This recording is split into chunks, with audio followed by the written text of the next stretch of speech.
Welcome back to another CoogsTalk. I'm Saul, and this is Kenneth. And I'm Andrew. and today we'll be discussing about the NFL Combine. What are y'all's thoughts so far on it? Well, first and foremost, child Matthew Golden ran a best 4.29 40-yard dash. Former UH receiver. Sam Brown, he also had a good 40 time.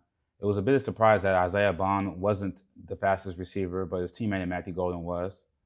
Jimmy Horn and LeJontay from out of Colorado, they had a good yard or good dash, I should say. That Colorado receiving room was nasty though, Andrew.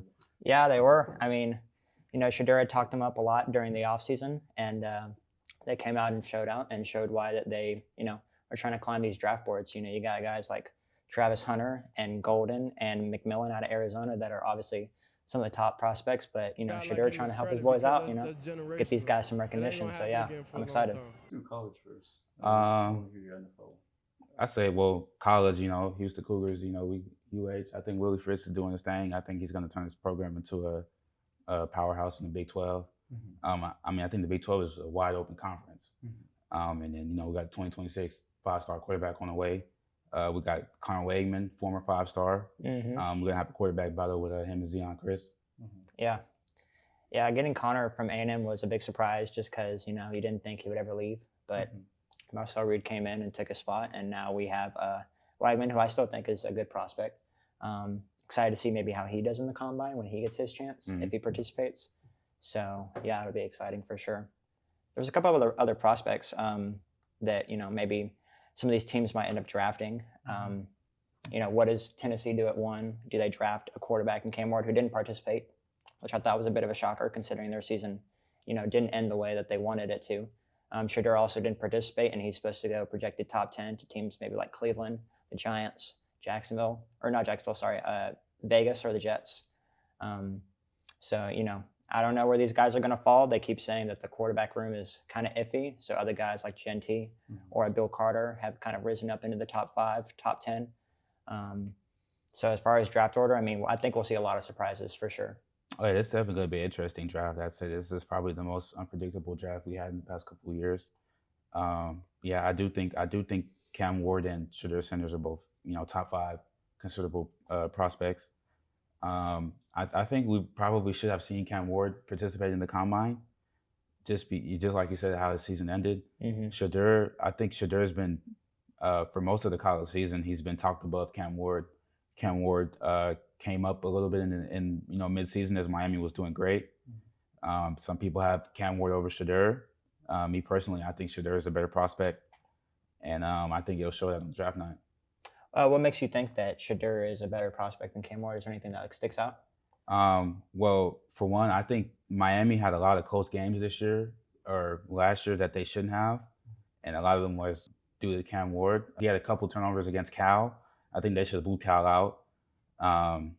He, came and lost to Syracuse and essentially lost the chance to participate in the ACC championship, which led them being left out of the college football playoff. Yeah.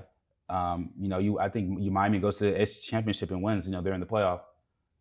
They had that game against Virginia Tech that Cam Ward threw 2 interceptions that they also should have blew them out. Yeah, I think they barely won that game. Yeah, they did. It was like that last Hail Mary type of play. And Shadur, he's not a perfect prospect either.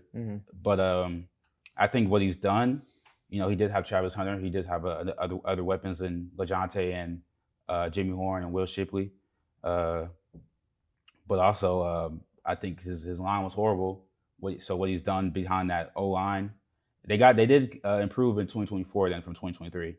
But just the offensive line, what he's done with the offensive line, lack of a run game, that's just my opinion on why I think Shadur is better. Oh yeah, absolutely. I don't disagree with your take. I think that both prospects have interesting storylines. They're always practicing with each other. Yeah. We're seeing some of their beef back and forth, kind of the chipping at each other. They both seem to have pretty good mentalities. It doesn't seem like Shadur, has anything off the field that's going to cause any concern. His dad has kind of kept him in the right place throughout, Jackson State, Colorado, and now NFL. He's seen what it's like from his dad to be a professional. So I think, his transition to the NFL should be smooth and easy. It'll be interesting, though, just because, there are other guys that I feel like they didn't really talk about a lot at the combine. They didn't talk about Will Johnson a lot. They didn't talk about Luther Burden, who is our projected top 5 pick. They talked a little bit about McMillan out of Arizona, who I think is the most pro-ready receiver in the draft, as well as, Ashton Genty. I thought he had a really good day. He was showcasing why, obviously his elite year at Boise State, Heisman worthy, that he was supposed to be maybe an end of the first round, maybe second round pick, and now he's skyrocketed into the top 15. Some teams are prioritizing maybe taking him at a position that's been less valued over the years compared to maybe taking a franchise player like a quarterback or receiver, or maybe like a defensive end. Yeah, but just the way the trend of the NFL likes running backs again. I don't know why that the position was so doubted. This is I would say a passing league, but you need to be able to run the ball at the end of the day. And then we sitting it with the Philadelphia Eagles, Saquon Barkley in the backfield. And even if you don't throw the ball like they didn't in that Super Bowl, even if you throw the ball like they did in that Super Bowl and don't use your run game as they did throughout the whole year, still preparing for the threat of Saquon Barkley is enough to, throw off a team's defense. Oh, yeah. Absolutely. And there were some other guys too, some other Texas guys that were able to kind of elevate their game through the combine. Shamar Stewart out of A&M, I think he had like a 41-inch vertical. Freak athlete, quick off the edge. Nick Scorton also had a good grade at the combine with a grade of 6.4 out of 8. There are some guys for sure that, we'll have to see where the draft is. Looking at some of these prospects, some of their, they kind of up their draft stock. And, you got other guys that have been known throughout the entire year, like Ime Ibuka, like where is he going to go? Tyler Warren, the best tight end in the country this past year. Kelvin Banks, offensive tackle from Texas, who's been a projected top 5 pick in some drafts. There's a lot of good prospects when you go down the list. All these guys have to go to a certain team, certain fit. Most definitely, there's a ton of talent in this draft. Everyone's going to find a spot. We might not be talking about them right now just because, everyone's caught up in the, just the 2 quarterback. It's most of like Shedeur and Cam Ward. That's the talk of the combine.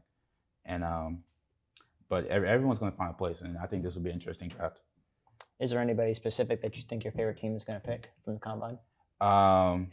Seattle Seahawks. We got the 18th pick, and we're not going to get a Cam Ward. We're not going to get a Shedeur. We're not going to get a Travis Hunter. We're not going to get Emeka Egbuka. I just need someone on the offensive line, realistically. The O-line has been an issue. If you follow the Seahawks, like the past decade plus, the O-line has been horrible. Russell Wilson was able to do it because he had a somewhat competent line, but Geno Smith has had bottom 3 offensive lines the past his whole time as being a full-time starter in Seattle. Yeah. So I think we're gonna have to do something with the offensive line. You got Tyler Booker out of Alabama, who's been linked to the Texans apparently in some drafts because we also need O-line. Jackson Dart has actually flied up on draft boards. Do you think the Seattle Seahawks would pick him at pick 18? I don't see Jackson Dart going at 18. I think there's a ton of talent, and Jackson Dart's not really a guy that's talked about. I think he's more like a 2nd round pick. Someone might make the big jump and take him 1st round. I wouldn't think the Seahawks take Jackson Dart at 18. I think he'll be available in the later round. Yeah. And I think a quarterback is not a top priority. Obviously, Geno Smith is aging, but I think for right now, in the next 1 to 2 years, I think Geno Smith will be serviceable. Mm-hmm. Jackson Dart, I would like to see Jackson Dart and Seahawks sit behind Geno and learn for a year or 2. Yeah, I think that would be an interesting dynamic.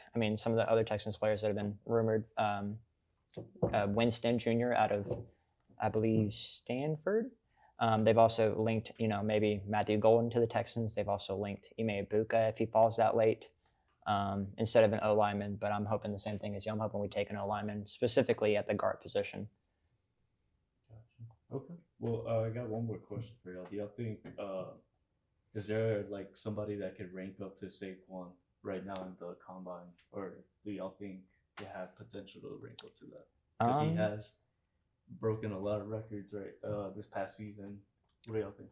I think that if there's any guy that's going to do it, it's going to be Ashton Genty. We saw, Boise State doesn't have, some of these super elite prospects go to their, university. So for him to go to that university and have, millions of dollars in NIL to obviously transfer, for him to stay and put up the legendary season that he did, injury-free season, Heisman-worthy season, breaking all types of records. Got really close to Barry Sanders' all-time yards record in a single season. I think his game will translate nicely to the NFL. He's a power back. He can catch the ball. He's shifty.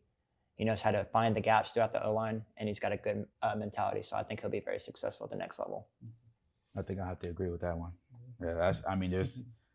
I know the guy at ASU, their running back. He had a good year. Yeah, Scatabo. But yeah, I think it had to be Genty. Thank you for tuning in.